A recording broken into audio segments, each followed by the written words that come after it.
ختم نبوت دے موضوع دے بہت ہی مدلل اور خوبصورت بیان فرما رہے ہیں۔ میں اپنے اگلے خطیب نو دعوت دیون تو پہلے ایک شعر نبی پاک صلی اللہ علیہ وسلم دی شان ختم نبوت کے پیش کرے سا اخیر تے تو سبحان اللہ آپ کے اس خوبصورت عظیم اجتماع جو بہت خوبصورت بنے سو کوئی زبان بھی خاموش نہ راوے نبی پاک نال محبت دا اظہار کرنا کہ رتبہ بشر دا جو چل کر دیتا ہے بشر نور تو بھی بلند کر دیتا ہے ذکر تیرا اتنا بلند کر دیتا ہے سدرہ نو زیر جمن کر دیتا ہے ملائکہ نو پل پل پابند کر دیتا ہے بابا کے خدا تینو تاج نبوت کا دروازہ بند کر دیتا ہے۔ ان تھاڑے سامنے تشریف گل کے آندن مرکزی اشاعت و توحید و سنت دے ناظم اعلیٰ حضرت مولانا مفتی کفیت اللہ ربانی صاحب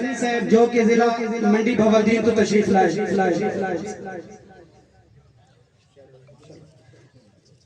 معذرت تو پہلے حضرت مولانا اشتیاق الرحمان صاحب دا وقت ہے میں انہوں نے گزارش کرے سا کہ تشریف لاون مولانا اشتیاق الرحمان حیدری صاحب اے بھی ضلع منڈی بھوالدین تو تشریف لائے۔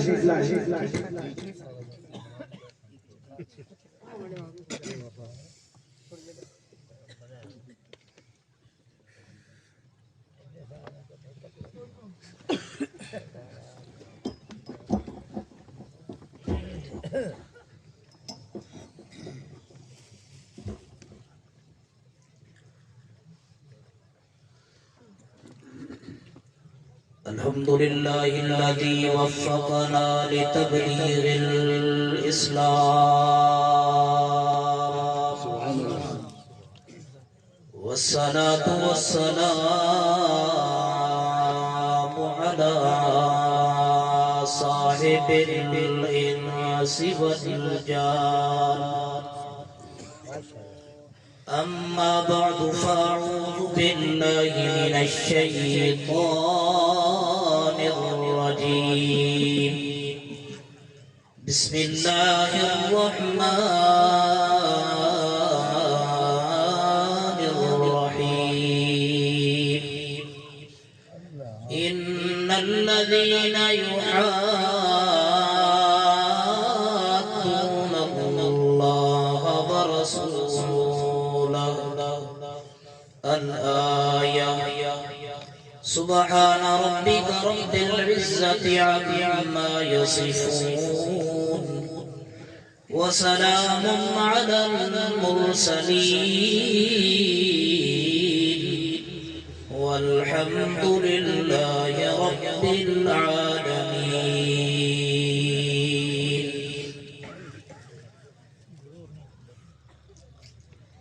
کچھ ظلم نے شعلے بھڑکائے کچھ کفر نے فتنے پھیلائے سینوں میں عداوت جاگ اٹھی انسان سے انسان ٹکرائے پامال کیا برباد کیا کمزور کو طاقت والوں نے پامال کیا برباد کیا کمزور کو طاقت والوں نے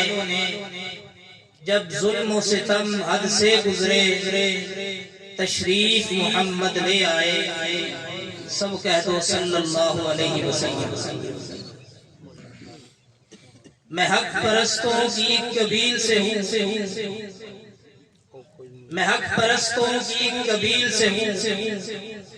جو حق پہ ڈٹ گیا اسی لشکر کلیل سے ہوں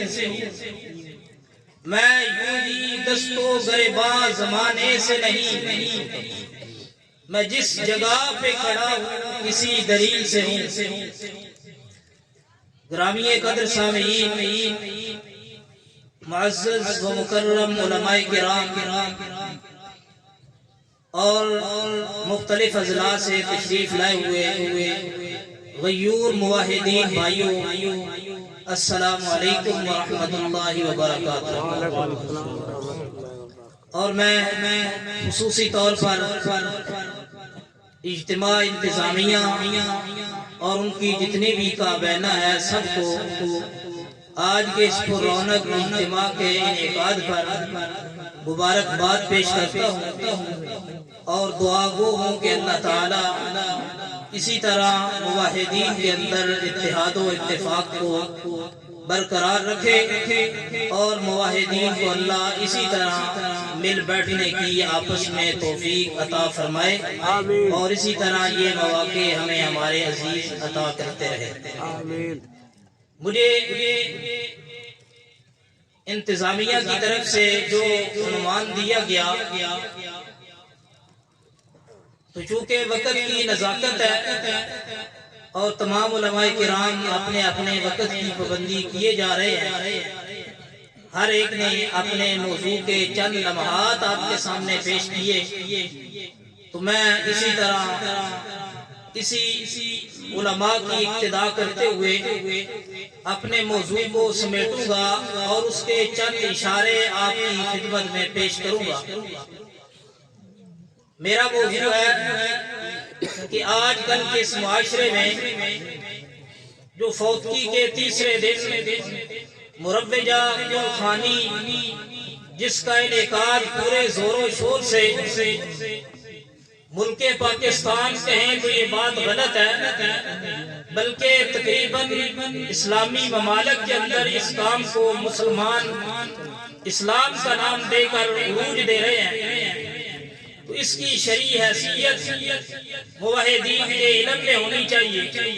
اور مسلمانان اسلام کو اس کا پتہ ہونا چاہیے کہ آیا اسلام میں اس چیز کا انعقاد کرنا آیا یہ جائز ہے، واجب ہے، فرض ہے یا حرمت کے درجے میں ہے یا بدعت و ضلالت اور گمراہی ہے۔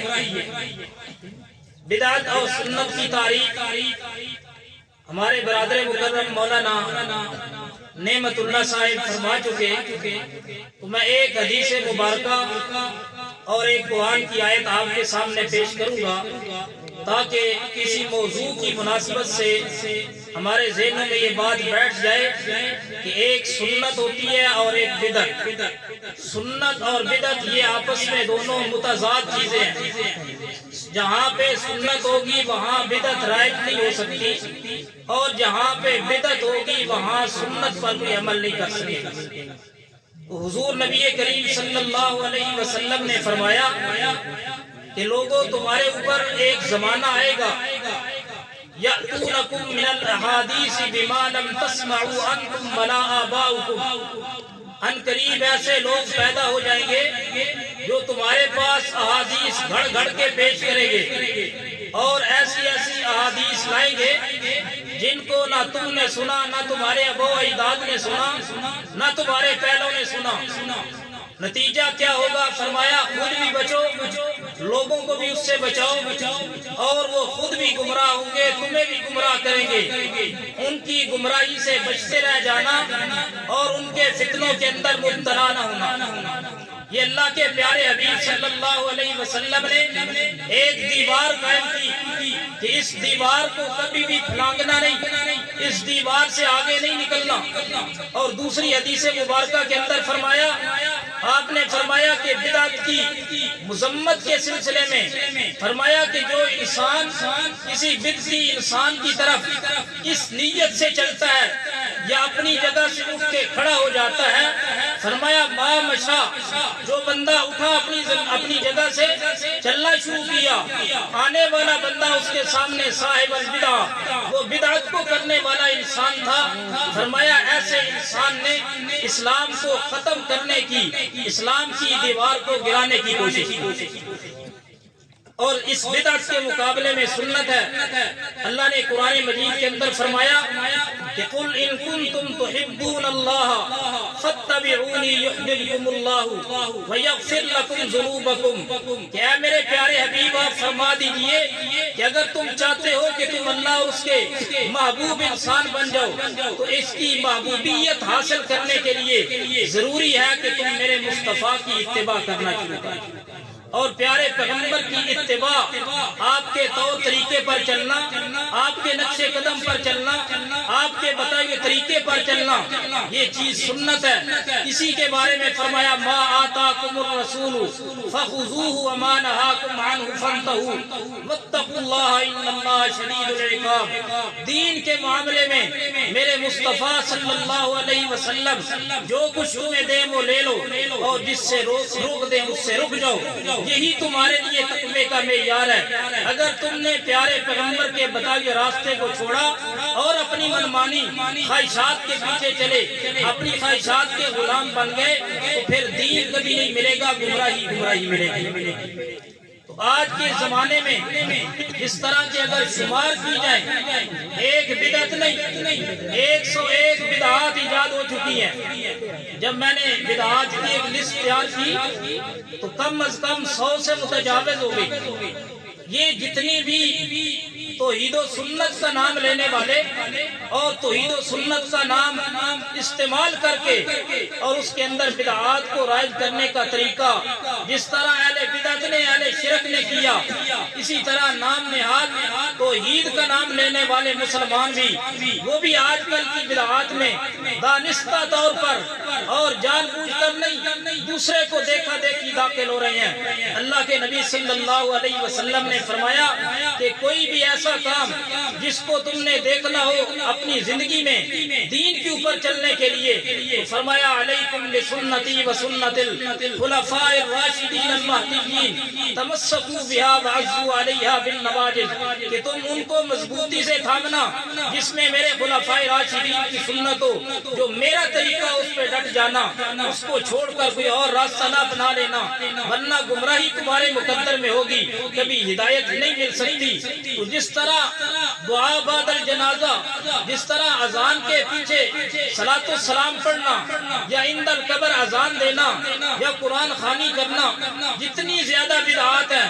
ان میں سے ایک بدعت جو زیادہ تر عام مسلمانوں میں پائی جا رہی، دعویٰ مسلمانی کا لیکن اعمال ان کے بدعتوں والے، انہوں نے یہ کام کیا کہ تیسرے دن جب فوتگی ہوتی ہے، فوتگی کے تیسرے دن ایک ایصال ثواب کے نام پہ محفل کی جاتی ہے، اور اس کے اندر مولانا بیان بھی کرتے ہیں آگے، دعا بھی ہوتی ہے، کھانا پینا بھی چلتا ہے۔ یہ طریقہ اللہ کے پیارے حبیب صلی اللہ علیہ وسلم کی شریعت میں نہ ہے، اور نہ اللہ کے رسول صلی اللہ علیہ وسلم نے اپنے صحابہ کی 23 سالہ جو زندگی آپ نے گزاری نبوت والی، اس زندگی میں کسی ایک صحابی کی وفات پر اللہ کے رسول نے نہ یہ طریقہ اپنایا،